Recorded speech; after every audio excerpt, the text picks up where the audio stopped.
এটা যেমন তেমন জায়গা নয় রে লাইলা, এটা সাতক্ষীরা জেলার গোলপুকুর রে লাইলা। এখানে সবাই ঘুরতে আসে রে লাইলা, এখানে ঘুরতে আসলে তোমার মাথা ঘুরে যাবে রে লাইলা। গোলপুকুরের পাশে রাজ্জাক পার্ক রে লাইলা।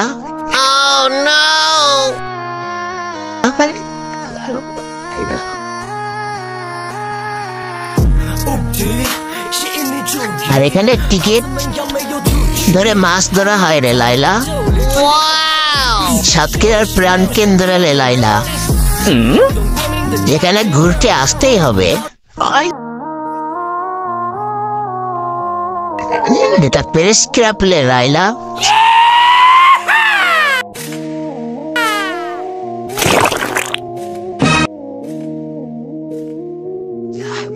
এই যে এখানে গোলপুকুর মেলা হয় রে লাইলা। এই মেলায় অনেক দূর দূরান্ত থেকে মানুষ আসে রে লাইলা। এটাই রাজ্জাক পার্ক রে লাইলা। রাজ্জাক পার্কের প্রথম গেট এটা লাইলা।